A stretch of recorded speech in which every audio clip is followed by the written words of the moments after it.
What I'm doing is asking all the same questions that I used to be asking, it's just the answers are all different.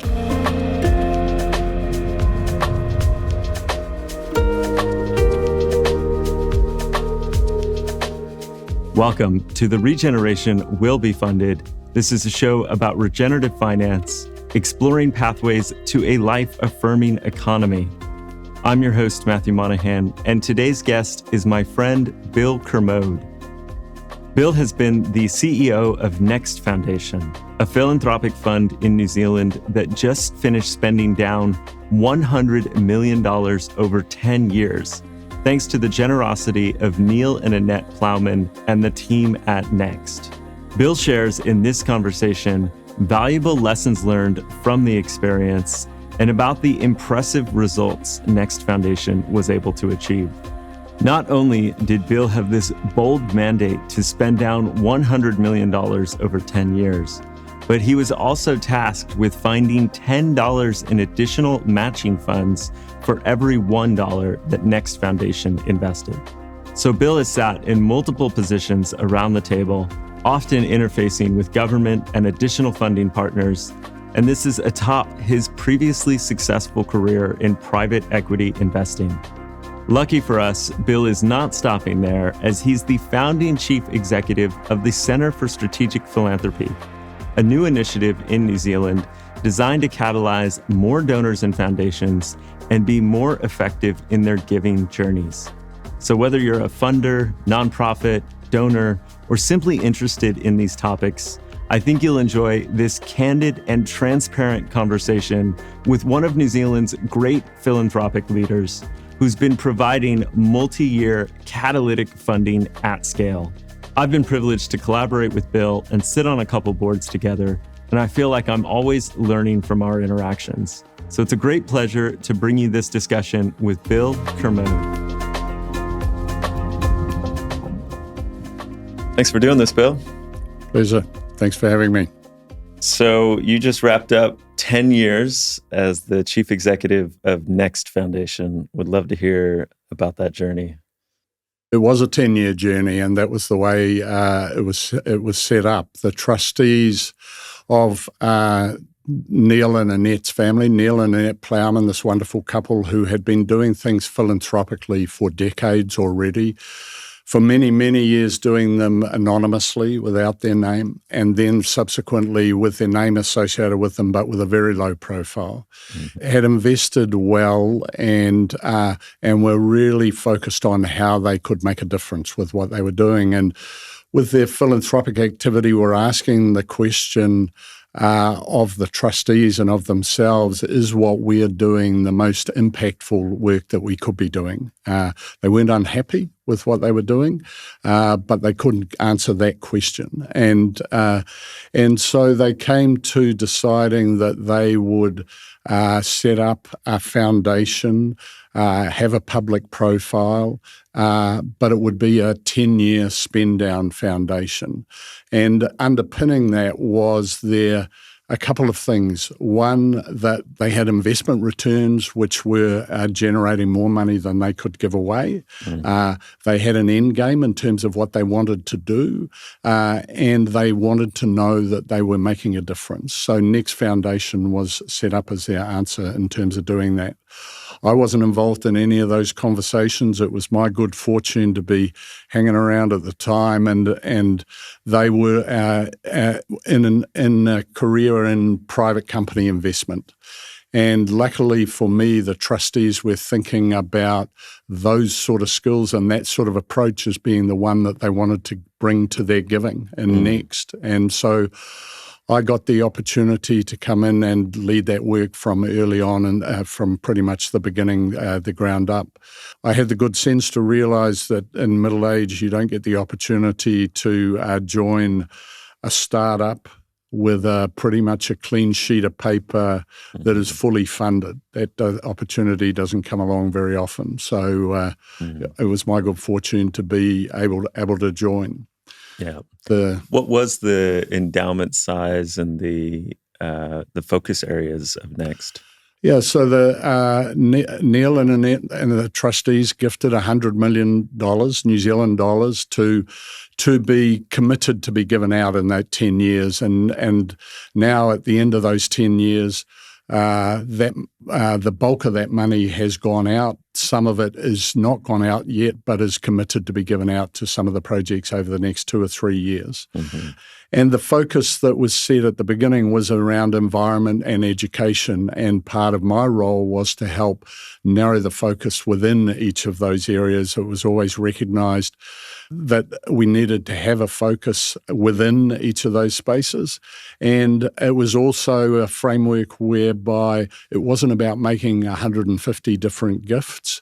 It was to make a relatively small number of gifts. Mm-hmm. At that stage, we were thinking maybe 15 that would be multi-year support of organizations that we thought could make a contribution to system change in whatever area they were operating in New Zealand, and gifts that ended up being in the range of a couple of $100,000 a year up to $2 million a year to organisations, which by New Zealand philanthropic standards is relatively large. Mm-hmm. And giving to a smaller number of projects, it requires a higher level of conviction about your strategy, about the teams, and obviously to commit over multiple years. And so, curious, how did you end up going about that strategic framework, and what have you learned about being able to get enough conviction to make these big bets? What I bought, and luckily for me, what the trustees were thinking about bringing was background in terms of private company investments, where again, like in Next, you're making multi-year commitments to organisations with the objective of leaving them in a better place after you're gone. Mm. And so the approach that I brought to that was very much from a similar sort of approach that we'd used in my previous life. I said to people at that stage, what I'm doing is asking all the same questions that I used to be asking. It's just the answers are all different in environment and education. Mm. And a number of people said to me, and at the time, understandably thought, this is a 180-degree change of direction from financial markets to non-financial markets and financial returns to non-financial returns. But I say to people, it wasn't a 180-degree change, more like a 30-degree change of direction. The measures and the outcomes are different, but the processes are very similar. Mm-hmm. And so we went through and I learned to say in the environment and education spaces to organisations, look, the approach that Next will be taking to this conversation about potentially supporting you will probably be a bit different from a number of the other conversations that you're having with other philanthropic groups. We're not a one and done, one meeting, we'll decide, we'll make you a 1-year gift and wish you the best. We want to build a relationship. In one of those organizations, that was an 18-month journey where we were saying, we're interested here, we can see that we can get here, but there are some things that we will need to be in place from our perspective beforehand, and we helped them with developing those things. So, another important part of that model, even though it came after, was we had, alongside our multi-year grants to organisations, we had an observer on the board of trustees or on the board. Mm-hmm. We didn't want to vote. We didn't need a director, but we had people who were generally experienced practitioners with a passion for that particular cause who sat with the board of trustees or the board and nearly always ended up becoming a really valued sounding board for the chief executive of the organisation. Mm-hmm. So the investment and due diligence period and leading up to that was really about building the relationship so that actually we can make that contribution to the organisation once we've got in with it. Mm-hmm. Obviously, the work has had a profoundly positive impact in New Zealand, and, just want to echo the acknowledgements to Neil and Annette for their generosity and the boldness to do a spend down fund of that size and to be public about it and to take risks and everything else. Can you paint a picture of a bit more of like, fast forward now, you just wrapped up the fund or effectively the 10 years, like what's been achieved? How did it go? What were some of the highlights and key investments? And then we can talk a bit more of the lessons learned. Yeah, well, you may be asking the wrong person of that question, Matthew, because I'm biased in terms of that. But look, in terms of what happened in environment, we ended up centering the vast majority of our support and activity in the predator-free mission. And what the government, after a couple of years of our involvement, announced a national target of the country being predator-free by 2050. And so our environmental efforts were focused in that space. In the education space, we had 3 areas of focus rather than one. The first 1,000 days of life, where the building blocks for education occur, educational leadership, and teacher development, really. And so one of the observations at the end of that is that it's easier to see where the impact's been in the predator-free space than it is in the education space. And that is not because we feel the organisations that we supported were better or worse, but rather because if you've got 8 or 9 irons in the fire that are actually working together, learning off each other, conversing, the impact can be more powerful. And also in that space, there has been a joint venture relationship with the government through the Department of Conservation that has added to that impact story, massively. In education, we haven't had those same dynamics, even though we have supported organisations that we think are doing a wonderful job and continuing to do a wonderful job. So that's sort of the macro picture from a cause perspective. One of the things that we always had as an important criterion for us was inspirational leadership in the organisations, and I feel that we've achieved that. We've backed those people. Those people have built those organisations, and they've had other impacts. And one of the things we introduced in the latter years after learning a little bit was a fellowship program where we backed individuals directly, not because of their project, but because of our belief that they were social entrepreneurs, social investment leaders in New Zealand of the future or of today. So these things revolve around incredible leadership, and I think it's one of the things that I would sit back and say we got that more right than wrong. Yeah, it's been a philosophy that you and I have shared over the years and had a lot of resonance on. And I was coming at it from the angle of the experience in Silicon Valley as an entrepreneur, as a founder, leading a company and having a bias towards that impact that's possible when you have someone that's kind of close to the problem and still got their hands in the details and is kind of driving the ship. And a lot of longitudinal studies over the years in the private markets that founder-led companies outperform, quite simply in terms of, longevity and financial returns. And that lens wasn't as obvious to me stepping into the nonprofit and philanthropic realm, that it was as important to foundations when making allocation decisions. And certainly it's not to say that, an organization needs to be still led by its founders or, that there needs to be one person that's kind of running the show or anything like that.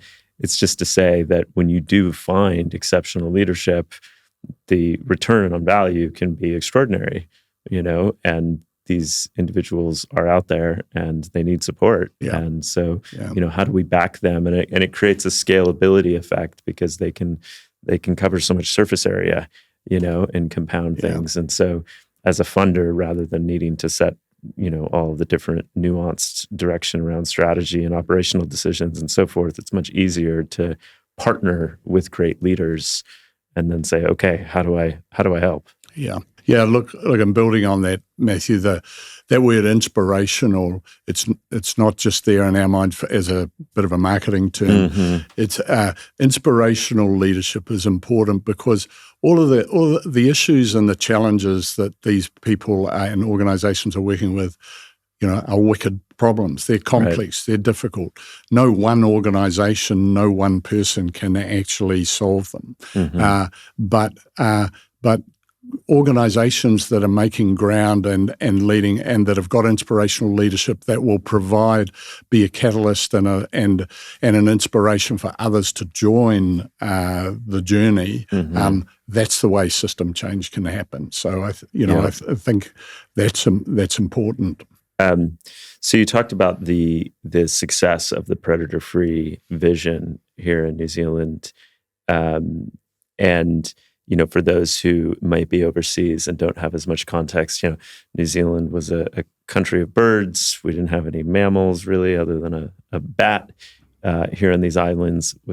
All of these mammals got introduced over the last couple hundred years and are decimating the forests and the ecology, and so there's a large effort underway countrywide to kind of reverse the tide of one of the fastest rates of biodiversity loss on the planet due to these introduced animals, possums, stoats, deer, rabbits, and so forth.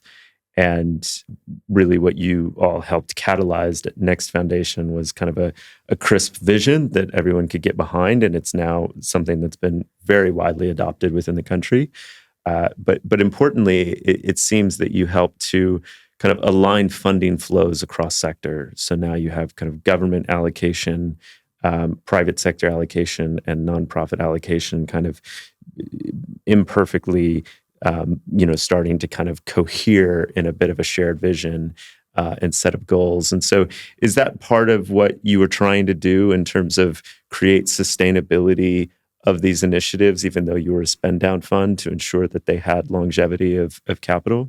Yeah, absolutely. Two parts to that, Matthew. One is co-funding, and so the target, the objective, the bar that was set by the board, by the trustees, for me to and for us in terms of co-funding was we would like every dollar that we are putting into an initiative to be multiplied 10 times in some way, either by co-funding, obviously, or in other ways that there is and so it was never about us being the funder. We were often the first funder, and in the predator-free space, to the credit of the Department of Conservation here in New Zealand, DOC and Next were, in many of the large landscape projects, the first two joint co-funders of projects. Or DOC, Next, and local iwi were the initial co-funders. So that multiplication of your dollar was a fundamental part of it. The second part of that is the sustainability. And one of the privileges of knowing that you've only got a 10-year life, but you're involved in projects that are 30-year projects, is that you get to focus on actually how do we help build the sustainability in the organisations to be able to continue. So one of the fundamental contributors to that in the predator-free space was an agreement with government called the Tomorrow Accord, which was an agreement that government and Next entered into, whereby in the large landscape projects that we were both jointly involved in, the government agreed that once the project meets certain pre-agreed key performance indicators, ecological indicators in that project, that it would take over and at least maintain that level of achievement. On the basis of saying, because our goal in with regard to predators was eradication, not suppression, not just bringing them to low levels, even though that has significant benefits, but actually eradicating them and leaving the land in a place where they're not there forever. And so that involves investment up front, greater investment up front, but lower costs later on from the government's point of view. So our case and was accepted was we're prepared to make that investment up front and make that, but we want to have confidence that there is going to be ongoing maintenance of those. We don't want to make the investment up front and then find that 10 years later we're back where we started. Right. So you basically got agreement from government to continue the funding on the basis of performance after you kind of helped provide the initial investment, got projects going, and you took the risk. And achieved those, achieved the outcomes. And the way that that Tomorrow Accord is now was a statement of intent on day one. It's now a statement of implementation because it is happening. The way it is happening in individual projects is there are now sort of between 6 and a dozen parameters per project. Elimination of wilding pines, elimination of goats that apply within the project, and as we achieve one of those parameters, it gets handed over. So in 3 of the projects, that handing over of some parameters has started. It won't complete in some of those projects for another 6-7 years or so. How replicable do you feel this kind of public-private partnership model is between philanthropy and government here in New Zealand? I'd love to see it being replicated in all spaces. I think it's a really powerful model. And if I look at some of the education organisations that Next had the privilege of supporting, they have got that sort of model themselves. Not a Tomorrow Accord model, but a model. If you look at organisations like Aku Matatapu Teach First, and Teach First is a global organisation.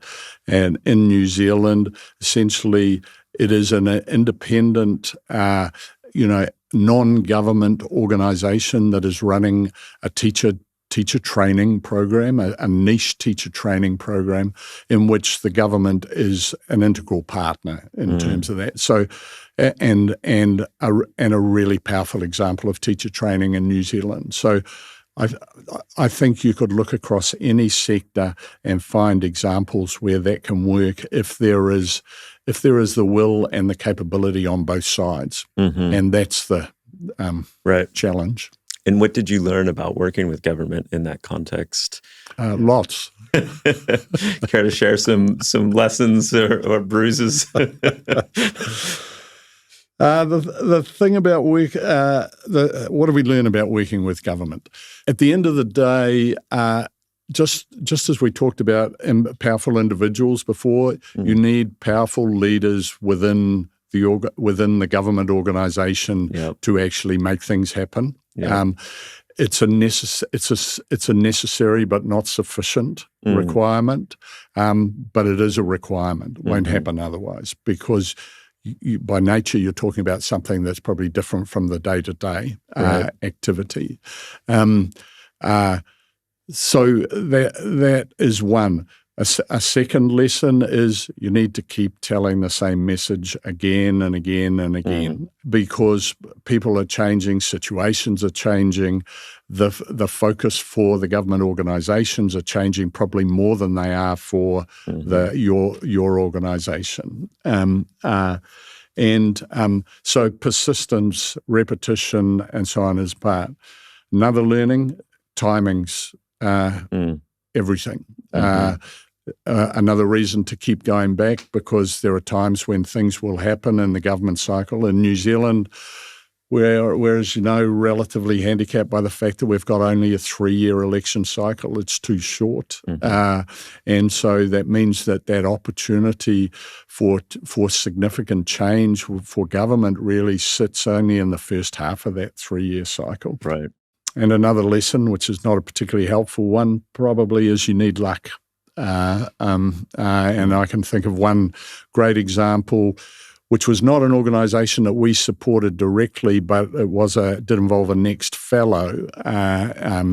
Jimmy McLaughlin had engaged in the early childhood self-regulation into early childhood centres, where they ticked all the boxes in terms of what they were doing and how they were doing things, but it took an external event that completely changed the dynamic for government, that actually brought them in through what a lot of people would view to be a side door rather than the front door. Mm-hmm. It's been a great outcome, but they needed that luck. Yeah, fascinating. So if you could go back and start again, like, what would you have done differently, or what were some of the mistakes made along the way? Yeah, well, can I characterize it as what we have done differently? Yeah. The observation about one area of focus within environment and 8 or 9 irons in the fire. If I could do it differently, we'd do that in education too. Mm-hmm. The other factor related to that is that I read something after I'd been involved for a couple of years about Hamilton, the city, and homelessness. A person who had a lot of experience in that space, a leader, an inspirational leader, chose to go and live on the street for a few months so that he could understand from street level what was going on. And he took that learnings, that observations, those connections probably, and used them to work with the city council, with the government and others to actually address the issues. And the reason that's of relevance is because those people who can operate at ground level but know the levers that can be pulled at government or at system level and has got the ability to pull them, those are really powerful people. And those are change makers in a system. And so if I could go, and in the predator-free space, we had a couple of those people. You know who those people are. So if I could go back and do it again in education, it would be one focus. And we looked for those people in education. They exist, but we didn't find them in a way. So those would be a couple of things. Another thing I would do differently would be introduce a fellowship program on day one. Wow. I think finding those inspirational leaders and just supporting the hell out of them, financially and non-financially, is a really powerful way to support change, I think. And it's a different lens from the one we started with. We started with a lens around projects, and we had people in the projects, but the fellowship enabled us to support people who had whose project was not so clearly defined or didn't fit our box. So if a foundation heard that and was thinking about how they could implement something like the fellowship, what were kind of the key mechanics and characteristics of the fellowship program? With the Next Fellowship, so some learnings. The Next Fellowship ended up being targeted at people who were sort of early to mid-career, if you like, not early career. We got, along the way, somebody made a really important point to me is don't take them out of their environment full time with the fellowship. So we provided support for our fellowship was support of up to $100,000 a year over the year to develop the idea or that you have. And you can use that $100,000 for everything. Just we want to know beforehand what it is and, get that. But it might be to pay you, it might be to pay other people. In one case, it was for a chief executive of an organization to support nanny in their family. Not the whole $100,000, but some of it went to that because that enabled him to have the time to actually work on the project that he was working on. And so a lot of the people that we supported were mid-career in areas that were aligned with their passion, but they weren't able to work on the thing that they really thought was the most important thing. Right.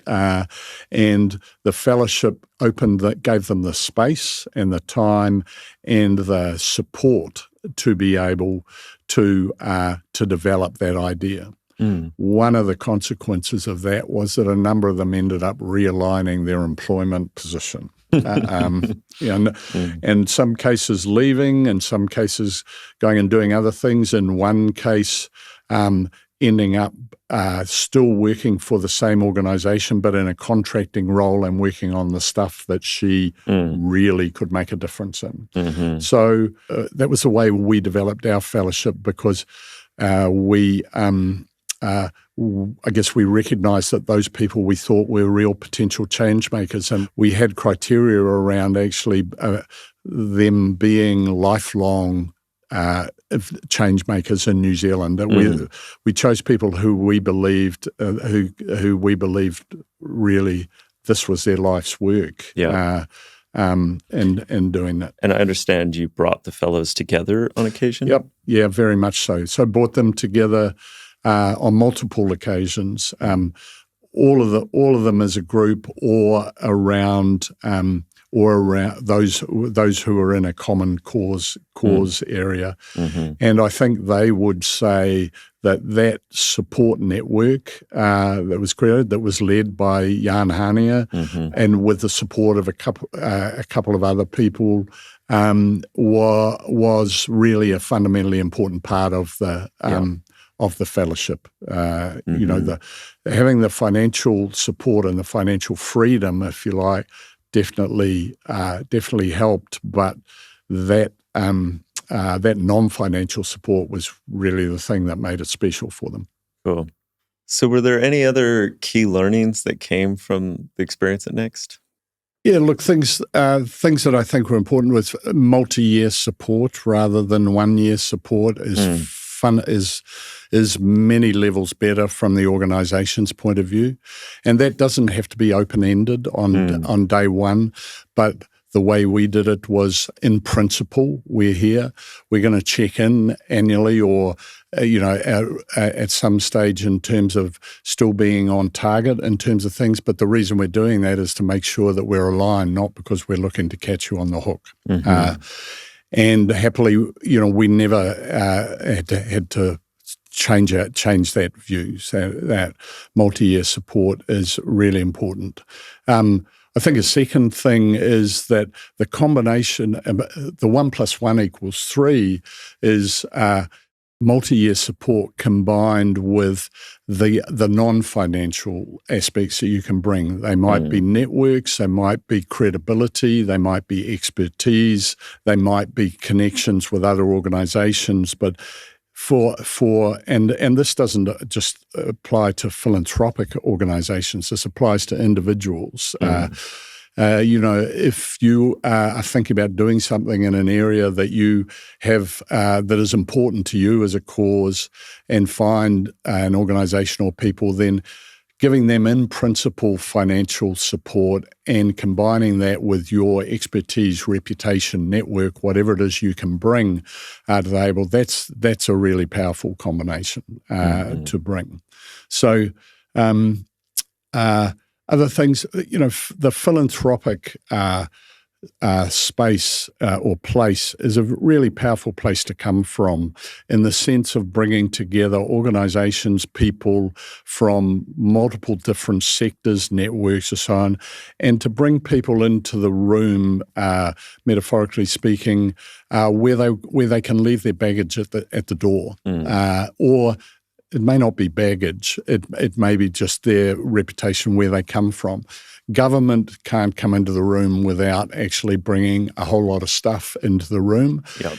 They can come into philanthropically led projects without having to bring that particular persona to the table, and so they can join the conversation in terms of how can we best contribute to solving this particular issue, which correctly, I think most people assume that strategic philanthropists are there with that objective in mind, that question in mind too. So I think philanthropy's got a real opportunity to convene and cohere across multiple sectors. And the last one is probably in that space is philanthropy is a great place for good people to make a contribution.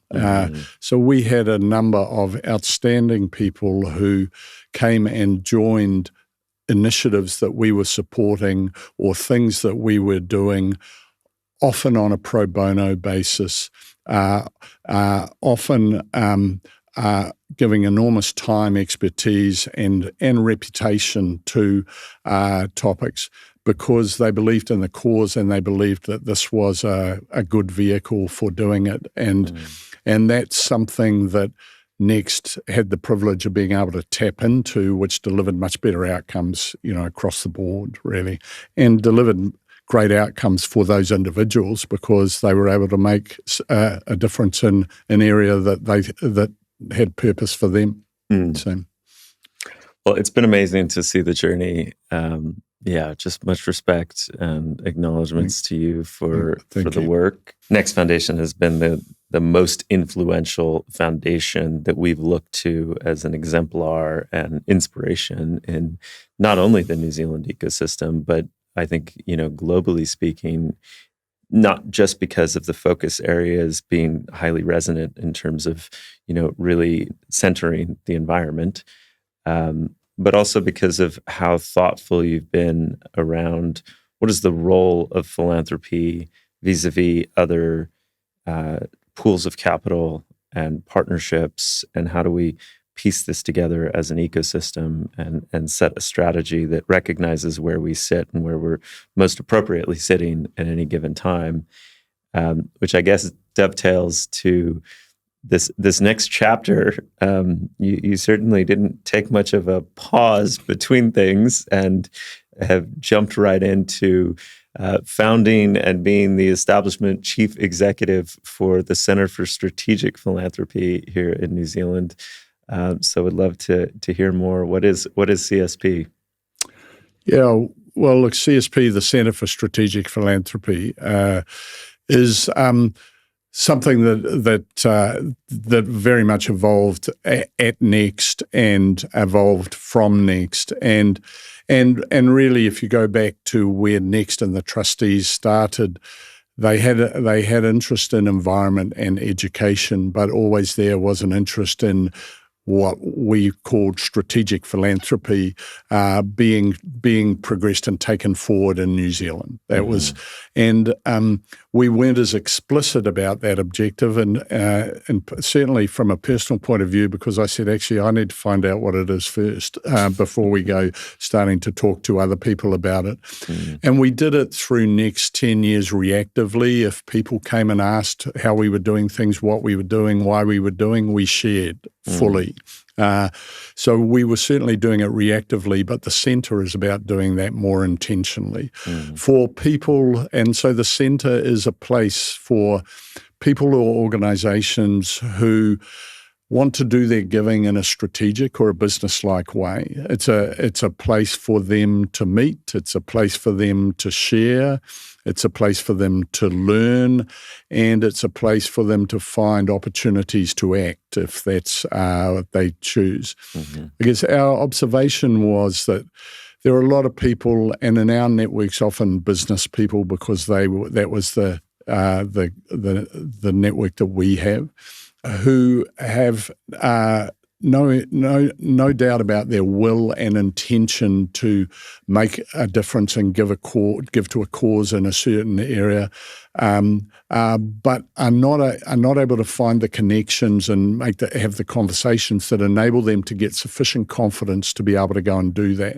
So there's a massive untapped potential in our view in terms of both wealth, but also non-financial capability that wants to connect with causes but is not doing it. And so the centre is about helping people who are interested in that conversation on their personal journey or their foundation journey in terms of doing their giving more impactfully. And so it's about connecting. First of all, it's about connecting those sort of people with peers. It's about connecting them with others in their cause areas. It's about connecting them with others in the philanthropic sector or other sectors that can help them on an advisory basis. And it's about building community amongst those people, because in New Zealand at the moment, there's not an obvious place for people with that sort of framing to go to. And so we would like the centre to become a place where those people can go to and know that they can progress their own interests. Yeah, it's an interesting paradox, because New Zealand consistently ranks as one of the most generous countries in the world. And yet, many times people make the observation that there's a feeling that the philanthropic sector is not necessarily super well organized or sophisticated or advanced, and makes sense for a population of 5 million people. But certainly an opportunity, because there is just 2 degrees of separation. People know each other, and bringing together potential donors, people who have foundations, have been in this field of philanthropy, to actually, create more of that connective tissue and to start to unify and collaborate. Yeah. It's kind of a no-brainer. Obviously, Philanthropy New Zealand has been an organization that's been around for a while and has done really good work in some different aspects of that. From my perspective, having come to the shores over the last decade, it is a gap that has just been almost fairly obvious, and it's been so exciting to see you stepping in and starting to wrangle it. So yeah, how are things going? What are we learning so far? What are some of those convenings and gatherings that have been bringing people together? And what's the roadmap? Yeah, well, look, just building on your point, Matthew, we in New Zealand, compare with other countries like the States, for example, we don't have in New Zealand the philanthropic infrastructure that exists in the States, that has existed in the States for 100 years or more. We don't have the number of foundations. We don't have all of the supporting advisory organizations and so on. But as you rightly point out, it's not a generosity issue. I think there's a couple of drivers for that. One, the first is we're a young country in that respect. We haven't had the historic wealth development and so on that has happened. So, we're young in that respect. I don't call that behind. I call that young. And the other driver behind that is probably more of a cultural one. If I go to Next Foundation, I asked the trustees of Next, how did you come up with the name Next? And the chairman, Chris, said to me, well, it was never going to be the Plowman Foundation. We knew that. That was the starting point.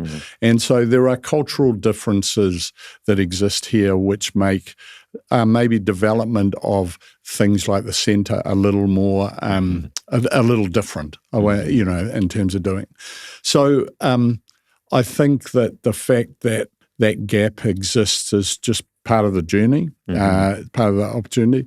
And one of the things in philanthropy is there aren't actually, in my view, many new questions. And most of the questions have been asked by others. They've been answered by others. There's no easy answers, and the answer in this particular situation is not necessarily the same as it was in the other situations. But that creates massive opportunity for learning. And by comparison with sectors where information is not being shared so much, actually relatively easy learning. So the centre is about helping guide people through that. So, so the sorts of things that we've done in terms of events some of them are small gatherings of peers where they can share around a topic or a topic that is of common interest to them. That might be around a particular cause area, financial literacy, youth enterprise, and so on, or it might be around a topic of next generation. How do we work with our children in terms of the giving, our giving philosophy, if you like, and our giving family.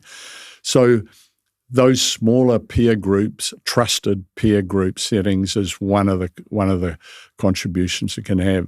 We've had other sort of larger, wider events which are really about demonstrations of best practice, about showing examples where strategic philanthropy has contributed towards system contributing change outcomes. By way of example, Simplicity Living is a joint venture between Simplicity, a KiwiSaver fund here in New Zealand organisation, and a couple who have had a successful career in the construction industry, in which the couple have come together, Shane and Anna Brealey have come together and gifted themselves, their expertise, their IP, and their experience to sit in large-scale build-to-rent developments, which are going directly at the warm, affordable housing gap that exists in New Zealand, funded by Simplicity. And so we took we ran an event where we took people along to see how that worked. We had the philanthropic side being talked to in terms of their journey, and we did another adjacent initiative, Maniakalani, an educational initiative, on the same day. So that best practice is another way to do it. We've done sector reviews that give people guides, initial guides to cause areas, so they can find their way into a cause area. What's happening? What's the activity? What's the government doing? What's the government not doing? What are ways philanthropy can act? What are ways it is acting? From there, we've brought groups of, brought together givers who have a common interest in those areas to really work together on half-day sessions as to how they can actually deliver more impactful giving, either individually or as a group. Some of those conversations are now evolving into fund developments where the CSP is supporting work being done to develop a fund which givers can go into and join on a cause area, rather than doing that work themselves and individually, or finding those organizations themselves. So I guess what I hear is success really looks like, more giving, more people, moving into the sector, or accelerating their giving because they're developing confidence about the projects and groups that they're supporting, and more strategically aligning the capital with better outcomes, just getting smarter about it. And part of that getting smarter and more effective is also coalition building and having alliances, so that as funders, we don't become siloed and, we're doing research over here about ocean health and so-and-so's doing, the same research over there. And then we're funding different organizations and we have different roadmaps. And it's like, why aren't we actually kind of aligning the strategy, especially in a small country like this, where it just makes sense, but it's really helpful to have a convening body, putting some shared pooling, some resources. And CSP is a member model, right? So effectively the members are funding the engine. Yeah, that's correct. And look, in one that convening and bringing together, if you like, those sector reviews are one powerful tool for doing that, because if everybody's sort of got the same information about what the universe looks like, that particular slice of the universe looks like, then deciding how you're going to operate and where you're going to operate and how they're going to operate most powerfully becomes a lot simpler than if you haven't got that information. Right. So you're right. The way I'd summarize it, it's about connecting. It's about more impactful giving, and it's about building capability, if you like, in the strategic philanthropic space in New Zealand. Great. Key challenges, roadblocks. What keeps you up at night, Bill? The challenge is that, as I say, if I go back to that gap, there is no doubt about people's will and intention or capacity. Probably turning that into action is quite a step. Why is that the case? I think if you look at where that is happening, it is because families, and they may be individuals, couples, foundation or not a foundation. It's because where it is happening is because in some way or another, what those families have done, what I call made their giving core business.